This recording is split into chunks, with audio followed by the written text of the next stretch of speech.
E o São Lucas 24 Horas vai falar agora sobre um novo exame adotado pelo SUS para o rastreio do câncer de intestino. E a convidada para explicar sobre a importância do diagnóstico precoce é a coloproctologista doutora Doriane Lima. Olá, doutora, seja bem-vinda novamente. Eu agradeço o convite. E hoje nós vamos falar um pouquinho sobre a questão do câncer de intestino e um novo exame adotado pelo SUS para o diagnóstico dessa doença. E eu gostaria que a doutora falasse um pouco para a gente sobre o contexto, então, no cenário nacional do nosso país, qual que é a questão do câncer de intestino, a prevalência dele, então, hoje? Mais uma vez, muito obrigada por esse honroso convite estar aqui, e eu fico muito feliz em estar falando sobre isso, e também fico muito feliz com essa atitude do Ministério da Saúde em relação ao câncer de intestino. Então, o câncer de intestino, ele é o terceiro de incidência aqui no Brasil, tá? Segundo o INCA, nós teremos 44 mil novos casos de câncer de intestino por ano. Então, é um número muito expressivo, tá? Então, por isso é tão importante esse tipo de movimentação. Então, é um exame que ele vai servir de rastreio, isto é, para a gente achar, para a gente detectar quem eventualmente tem alguma chance de estar desenvolvendo câncer de intestino, porque a gente sabe também que, do mesmo jeito que ele é tão prevalente, ele também é indetectado cedo, é indetectado numa fase inicial, ele é totalmente curável. Então, é super importante esse tipo de movimentação. Para entender justamente e tratar o câncer antes mesmo ali dele começar muitas vezes, né, doutora? Com alguns rastreios é possível. E nós já vamos falar um pouquinho mais sobre isso. E esse novo teste, ele é um exame que já existia, mas que agora entra como padrão também para o SUS. Que chama teste imunoquímico fecal. Isso, doutora? Isso. Conhecido como FIT. A doutora poderia explicar um pouquinho, então, como funciona, como é feito esse exame? Ele é um exame que ele é uma detecção de sangue oculto nas fezes. Ele é diferente daquele que a gente já tem, mais convencional, que a gente já tinha liberado pelo SUS. Ele é diferente por algumas coisas. O paciente ele não precisa fazer dieta, ele não tem interação também com algumas medicações que também podiam entrar naquele exame de sangue oculto, o mais liberado. Por quê? Porque ele age exatamente procurando a hemoglobina humana. Então, ele é imunohistoquímico, por quê? Porque ele vai detectar se aquele sanguinho é de uma hemoglobina humana. Então, eventualmente, alguns alimentos, algumas medicações que poderiam dar esse tipo de confusão no teste já liberado anteriormente, com esse não. Então, ele tem uma detecção mais fiel de que é sangue. Em todos os casos que são positivos, é câncer? Não, não é câncer. Ele vê, como eu falei anteriormente, hemoglobina humana. Então, se tivermos algum tipo de microsangramento dentro do intestino, por exemplo, por uma doença inflamatória intestinal, por uma úlcera, alguma coisa, ele dá positivo. E aí, isso entra como diagnóstico diferencial. Mas, em relação a outras coisas que o mais comum fazia esse tipo de detecção por alimentos ou por medicações, ele não tem esse fator de confusão. Ele é mais sensível de fato. E ele é mais específico. Além de ser mais sensível, ele é mais específico. Aí o paciente não precisa fazer dieta, o paciente não precisa suspender os remédios, né, de uso contínuo. E é um exame feito laboratorial, doutora? Ele então é a coleta de fezes convencional, como a gente conhece, só esse rastreio, então, que muda para o paciente. Muda a estratégia de avaliação, que é com uma sensibilidade laboratorial de imunohistoquímica para daí olhar lá. Entendi, mas para o paciente em si, ele na prática é da mesma forma, tranquilo. Basicamente. E até mais tranquilo, como a doutora disse, por conta dessa questão da dieta, do preparo que teria em relação ao anterior. E doutora, falando um pouquinho sobre a questão, então, nem todos os exames positivos serão para câncer, como a doutora disse. Existem outras doenças, como a doutora citou, e eu gostaria que a doutora explicasse um pouquinho mais, que também podem levar a essa questão da hemoglobina nas fezes. Como que é feito depois, então? O exame positivou, o que é feito a partir daí com esse paciente? Excelente. Então, para a gente dar o diagnóstico se é um câncer ou se é alguma outra doença, aí a gente tem que partir para o exame de colonoscopia, tá? Até porque se você estiver suspeitando de um câncer, você precisa ir lá, achar onde que é e fazer a biópsia. Mas então, em dando positivo, o nosso próximo passo não é se desesperar. O nosso próximo passo é fazer uma colonoscopia. E quando a gente fala sobre a questão do câncer de intestino, ele acontece no colo e no reto, isso, doutora? Que são, e a doutora poderia explicar um pouquinho mais sobre essa questão da localização também e até mesmo da gravidade do câncer, se isso altera o tipo de gravidade do câncer ou não? Como é feita essa questão também do diagnóstico na colonoscopia? Sim, nós temos então o intestino grosso, né? Então, câncer coloretal é sensivelmente de intestino grosso e ali o ânus e do reto. A mucosa do reto inteiro e de todo o colo, a grande característica é que ele dá o adenocarcinoma. Então, o câncer de intestino é o adenocarcinoma. Claro que existem algumas outras formas. O diferencial do ânus na saída ali das fezes é que o ânus ele tem um epitélio diferente, então o tecidinho do ânus é diferente, então é um outro tipo de histologia. Então é por isso que é tão importante a gente fazer a biópsia. Em fazendo a colonoscopia, a gente consegue então avaliar todo o reto e o intestino grosso, tá? E o diferencial só seria em relação ao câncer de ânus, para a gente ver a histologia, ou também o câncer de reto baixo, que é o câncer de reto inferior, e de médio distal, que é aquele reto que ele está fora da cavidade abdominal, ele está exclusivamente na pelve. Então, é importante também a gente saber a localização do câncer de reto para a gente saber qual é a estratégia de tratamento para isso. Porque no intestino, que está todo dentro da cavidade abdominal, o tratamento é sensivelmente cirúrgico. Mas o câncer de reto baixo, aí a gente tem que alterar a estratégia e muitas vezes fazer a quimioterapia, a radioterapia antes de operar. Doutora, quando a gente fala um pouquinho sobre o exame do FIT, né, o exame, ele fala sobre a questão do rastreio justamente. Então, todo paciente deve fazer esse exame. Como que é feita a indicação justamente desse tipo de exame? Existem sinais, então, e só então é solicitado o exame? Pacientes com certas idades já podem começar a fazer? Como que é essa relação também da indicação? Ótimo. Então, assim, quem que tem que fazer esse exame? Pacientes entre 50 até 80 anos, o Ministério da Saúde, na realidade, ele fala até 75 anos, que não tem sintomas. Olha que interessante. Tá? Então, homens e mulheres que não têm sintomas a partir de 50 anos, tá? Então, ele é um rastreio.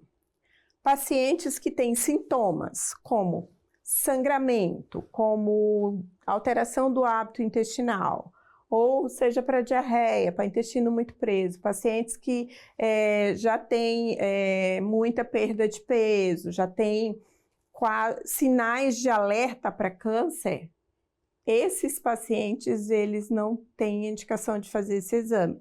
Eles têm indicação de fazer direto a colonoscopia.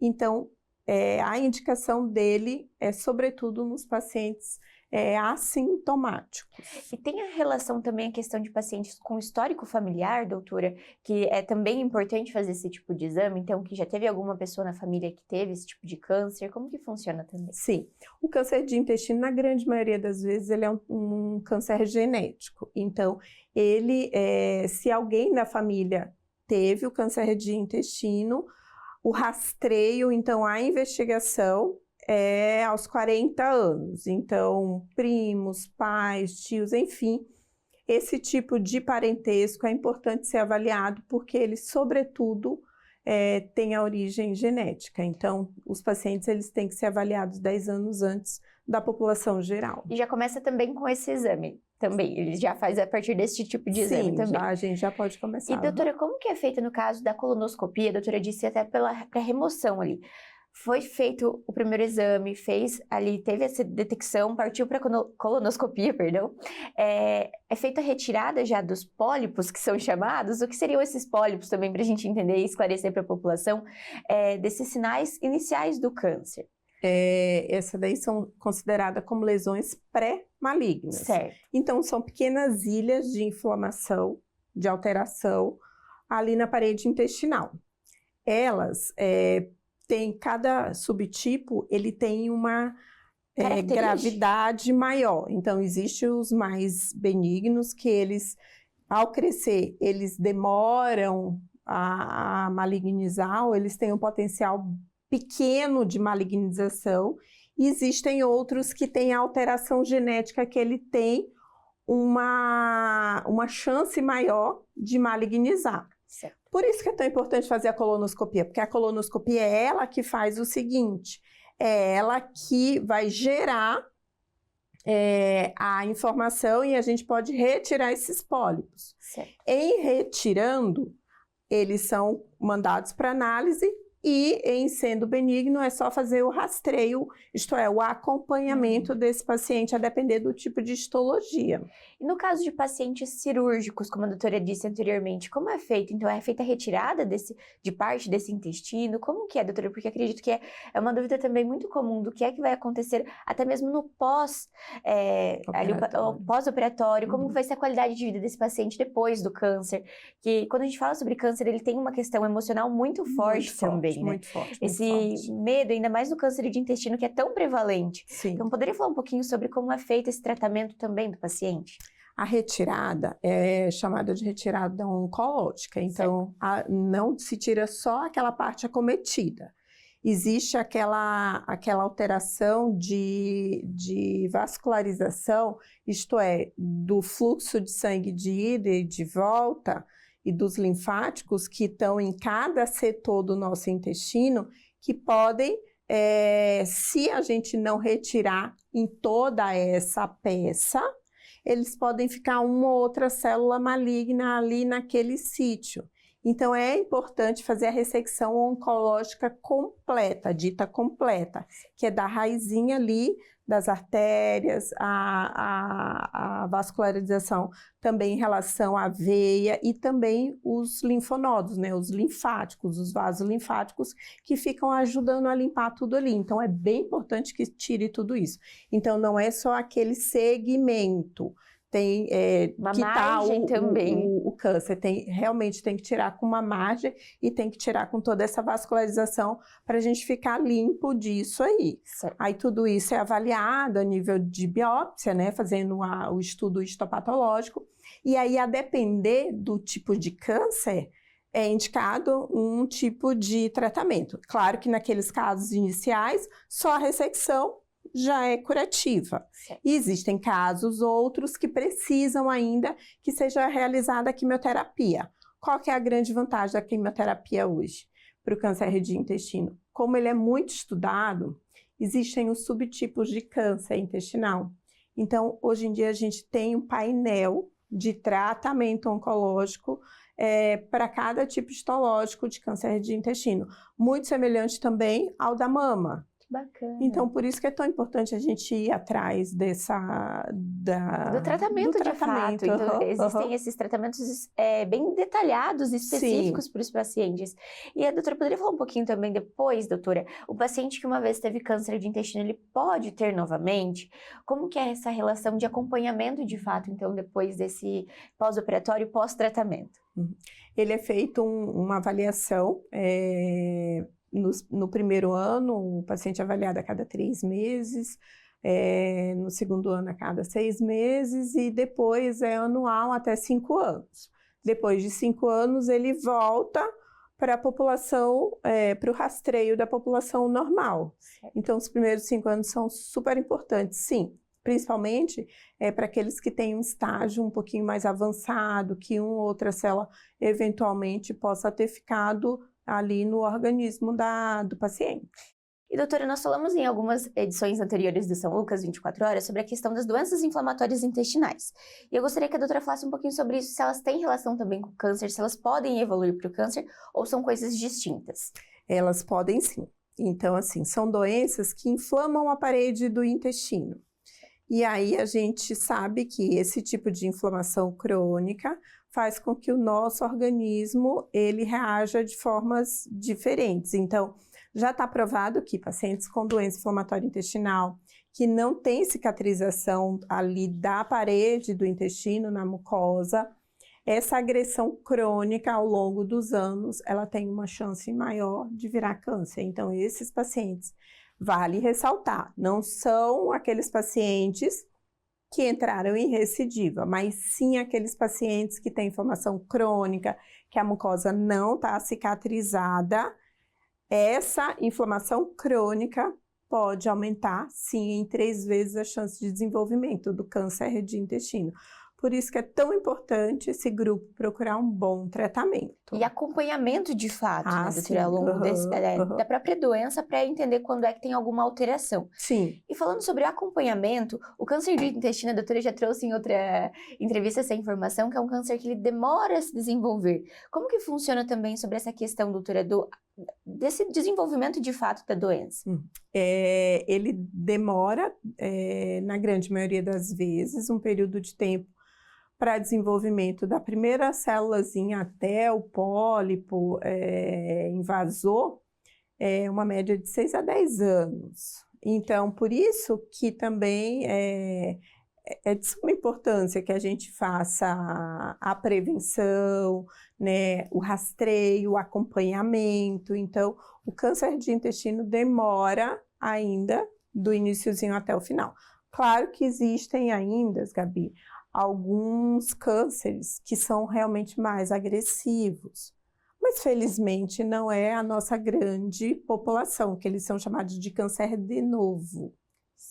Que quando eles já aparecem pequenos e eles já aparecem como câncer. Já é mais rápido essa questão de desenvolvimento. Exato, mas felizmente eles são os mais raros. E doutora, falando um pouquinho sobre a questão então de prevenção e dos hábitos de vida, os hábitos da nossa população e a questão da atividade física, ela auxilia também como uma forma de prevenção, doutora, da doença? Excelente pergunta. Então, sobre a atividade física, a gente sabe que a atividade física, que ela melhora na nossa vida? Ela libera endorfinas, que são aquelas substâncias que melhoram o nosso bem-estar. E além de tudo isso, elas melhoram também a reação inflamatória que tem no nosso corpo. Então, aquele desenvolvimento, né, do pólipo até o câncer, ela retarda isso. Então, a atividade física é de suma importância. Auxilia, é uma forma de fato de prevenção. Sim, e aí assim, muitas vezes a gente escuta no consultório, os pacientes eles falam, mas é que eu já trabalho, eu já faço muita atividade física no meu trabalho, é diferente. Gabi, é diferente, por quê? Porque no trabalho tudo bem, você é uma pessoa ativa no teu trabalho, você não fica parado, tal, mas é uma sobrecarga emocional diferente. Não é aquele momento para você limpar a tua cabeça, para o teu organismo ele ter aquele prazer de estar lá. Tudo bem, assim, né, que, tipo, eu vou na academia, mas eu não gosto de ir na academia, mas eu entendo que aquilo é muito importante. Então, as endorfinas que são liberadas, elas melhoram o nosso organismo para tudo, né? Não só para o câncer de intestino. E aí muitas vezes falam assim, né? Alguns pacientes falam, mas é porque eu não gosto. Aí, não, mas se você começar, você vai gostar. Eu não gosto de ir na academia. E olha que eu faço, né? Eu vou e... Acho que é meio difícil a gente falar assim que, nossa, a gente adora fazer esse tipo de esporte. Meu marido adora ir na academia. É um ser diferente, então. É um ser diferente. Mas é importante também encontrar atividades que sejam mais prazerosas, então, né, doutora? O ideal também, né? Se não consegue fazer a musculação como uma forma prazerosa, mas a corrida hoje é muito falada também. esse movimento que é importante. Que Exato, exato. E também coisas que você faz para você. Alguns pacientes também eu falo muito, faz um crochê, borda, faz alguma coisa para você, para melhorar a tua cabeça. A atividade física é importante, sim, ela é importante porque o movimento, a liberação das endorfinas, melhora o processo inflamatório geral do nosso corpo. Mas você também tem que ter o teu tempinho, né, para cuidar, e relaxar também, né? Para limpar a tua mente. Até por conta dessa relação do cérebro com o intestino também é totalmente ligado, né, doutora? Super ligado. O nosso intestino, a gente tem muitas bactérias. E essas bactérias, elas são responsáveis por 30% da nossa imunidade. Então, a gente tem que escolher o que a gente vai comer. A gente tem que cuidar do nosso intestino, porque ele também está cuidando da gente, né? Então, a nossa flora intestinal, tão falada hoje em dia, ela é super importante para tudo. E a doutora comentou sobre essa questão da retirada, então é feita uma retirada considerável ali do intestino. Como que fica a qualidade de vida desse paciente, doutora? Impacta, então, na questão de alimentação, nos cuidados? Ele vai ter uma vida normal, como os pacientes que não tiveram câncer, ou ele precisa um pouco mais de cuidado? A depender da localização. Certo. Por exemplo, se for bem do lado direito, lá perto da válvula iliocecal, o paciente ele pode ter um quadro a mais de diarreia no pós-operatório, seja inicial ou mesmo para o resto da vida. Certo. Aí, ao longo de todo o outro intestino, do cólon transverso, do lado esquerdo ali do intestino, então, ao longo dos anos, o organismo ele se adapta, então volta à sua normalidade. No entanto, quando chega ali no reto, quando ele é mais baixo, que a gente perde aquela porção que faz o reservatório das fezes, algumas vezes o paciente tem uma urgência a mais para evacuar. Então, pouco cocô já dá muita sensação de vontade de evacuar. Mas isso, felizmente, hoje em dia a gente já tem tratamento também. Então, já tem fisioterapia, tem algumas medicações que fazem com que melhore muito a qualidade de vida do paciente. Olha que bacana, então Sim. também tem tratamento para essa questão. O paciente sim. consegue ter uma qualidade de vida boa também no pós, depois do câncer. Doutora, falando sobre a questão de prevenção. Esse é um câncer que tem como a gente prevenir? A doutora falou sobre a questão do histórico familiar, que é muito presente, a genética é muito forte, mas existem formas, então, de a gente controlar ou até mesmo segurar essa questão genética? Sempre tem, né? Então, assim, seria aquela máxima que a gente fala sempre. Excelente alimentação, uma boa qualidade de sono, como nós estávamos conversando agora, antes da entrevista, sobre dormir bem, a importância de dormir bem, de comer bem, de fazer atividade física, tá? Então, isso aí fala, mas isso é prevenção para tudo? Sim, é prevenção para tudo. Justamente, é o todo, né? Completo. E assim, particularmente para o intestino, é muito importante que a gente coma fibra. A fibra dos alimentos, o que eles fazem? Eles diminuem o atrito das coisas que são nocivas para a gente na parede do intestino. Então, as fibras, sejam elas solúveis ou insolúveis, a gente precisa consumir. Quais são as fibras? Legumes, verduras e frutas todos os dias na nossa vida. A Organização Mundial de Saúde, ela sugere que a gente faça 3 porções por dia de frutas e 3 porções de legumes ou verduras. Então fica já essa dica ali para incluir no nosso plano alimentar, né, doutora? E outra coisa, só uma folha de alface e um tomate não é o suficiente, tá? Então não é só isso. Não é só um pouquinho, não. A gente tem que comer bastante fibra ao longo do dia. Sim. O ideal, na realidade, é que a gente coma em forma de alimentos normais, porque além das fibras, eles também têm muitas vitaminas e alguns outros nutrientes que são importantes para a gente. Mas existe uma classe de suplementação que são as fibras que a gente compra na farmácia, por exemplo, que eventualmente podem nos ajudar também a fazer esse tipo de ajuda, de prevenção, caso a gente não consiga fazer uma alimentação tão rica, repleta.